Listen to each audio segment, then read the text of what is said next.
Okay, hi everyone. I'm not sure if you can see me in the mirror, but this will be a quick video because I made a tiny bit of a mistake. You will see in the shorts. Basically, instead of recording an actual video, I recorded a time lapse.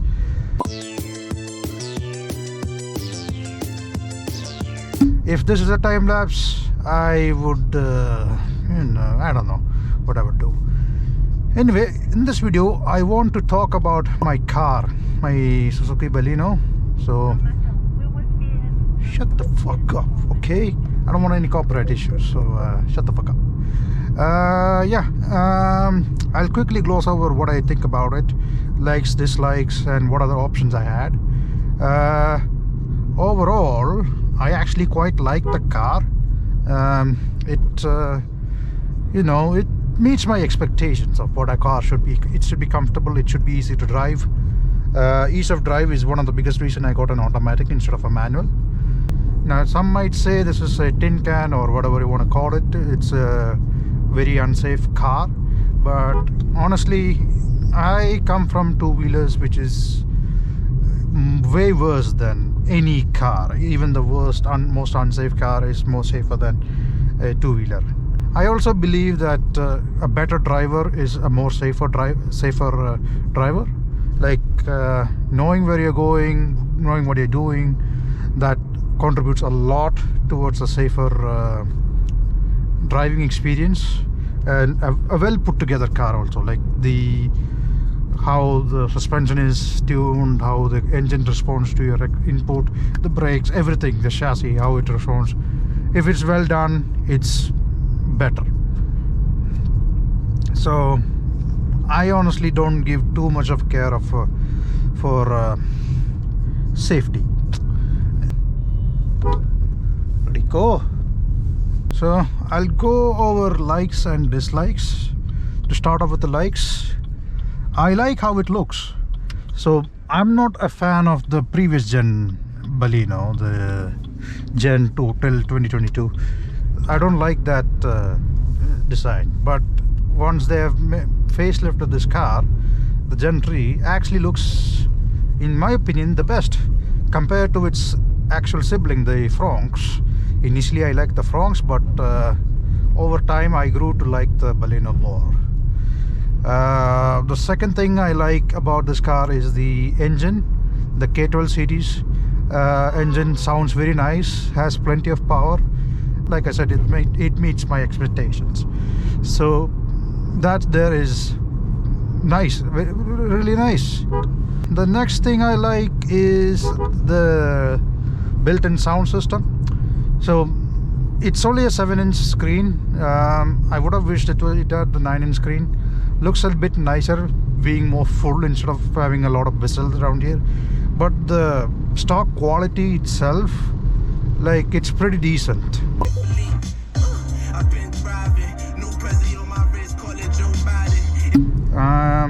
The next thing I like is about the reachability, the network, the service network. It's basically everywhere, and this car is also fairly reliable. The K12 engine, like I said, is a great engine. It's also very tried and tested true engine. So anything I need, I don't think I'll have too much of an issue with this car down the line. But there can be exceptions to everything. So I'm not gonna, preach saying that this will be reliable till the end of time or something like that. You can't really tell what the future will be like. But so far, so good. Yeah, one more thing. This thing actually feels fairly spacious.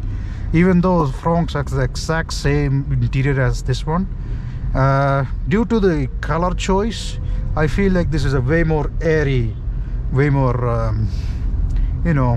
breathable environment in this car. I have a friend who has a Frank Sigma, so I also drive that pretty much every other day. So back to back driving, what I feel like is that the Franks is a bit more claustrophobic. This is not that claustrophobic, but that's only when you're looking forward, which I'll explain more when it comes to the dislikes. Okay, now moving on to the dislikes. The one of the dislikes, it's okay thing I don't like, is the key fob. So I'll put up a clip of the key fob itself. If you look at it, it has two small buttons on a large, comparatively large body of remote. So it can be a bit difficult to properly press the lock and unlock button. But thankfully the lock is being you know, I don't know what to say. There's two dots on the lock button, so it's easier to identify that. So at least that's there. The second dislike is the auto start stop of this car. It is way too aggressive, especially for an automatic. So for a manual, if you want to activate auto start stop, you have to come to a stop and put it in the neutral and release the clutch. Only then would it actually activate the auto start stop. For this, you just have to come to a stop, complete stop, and the car automatically engages the start stop as soon as the car comes to a stop. It can be very annoying, like if you have to stop for security checks, or you're inching closer to bumper traffic and you have to stop. So thankfully it's easy to turn off. It's just a button on the side. The next thing I don't really like is the visibility of this car. This is what I said about the like claustrophobia bit. So looking forward it's fine, but taking turns, this A pillar and towards the back, it slows a bit down, so visibility is not the best. I mean, if you really want visibility, I guess you should have gotten an SUV. It's not really a dislike, but a bit of a disappointment. If you can see the screen in front of me, the average is about 11 kilometers per liter on the city bumper to bumper traffic or these kind of traffics. But on the highway, I did manage to get 20 kilometers per liter. I'll put up a photo of that. Yeah, this is a small, it's not really a deal breaker, but despite this car costing more than 10 lakhs on road here in Kochi, they couldn't have added some premium bits like full LED system, like the indicators, the interior lights, the reverse lights. Those are all halogen lights. So I went ahead and replaced them all with LEDs. You might have already seen the indicator videos. After that, I went ahead and added LEDs for the interior lights, one in here and one in the middle. And I think you have also seen the LED lights on the, what is that called, the number plate thing, holder, whatever you call it, and boot light. What else did I consider? What other cars did I consider? So obviously Fronx was an option, Ignis, C3, 3XO, Tata Punch, Tiago, Nissan Magnite, Renault Kiger.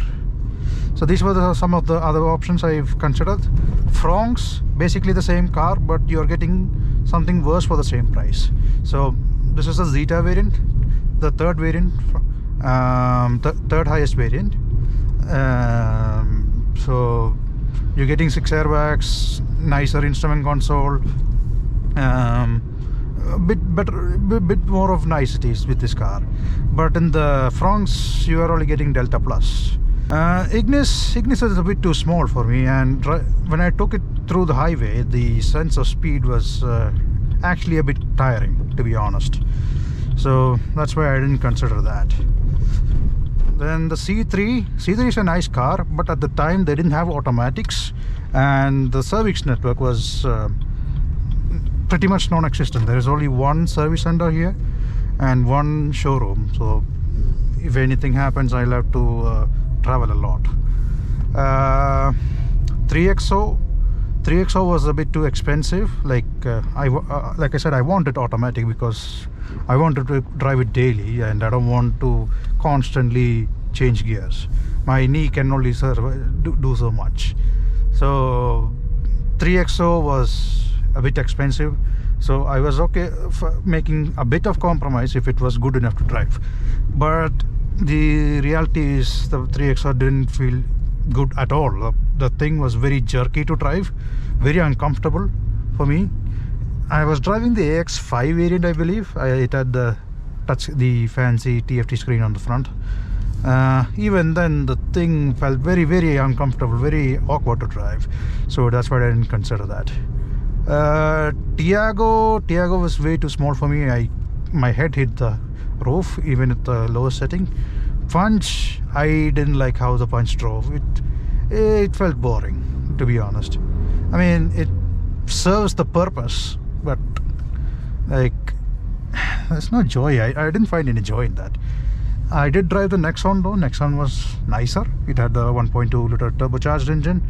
That was nicer, but that and Tata's long-term reliability was questionable. My friends were insistent that I don't take I don't get the Tata cars, so that was there. Nissan Magnite, I don't even remember driving the Magnite, really. I drove the Magnite, yes, but I don't even remember driving it. That's how forgettable the experience was.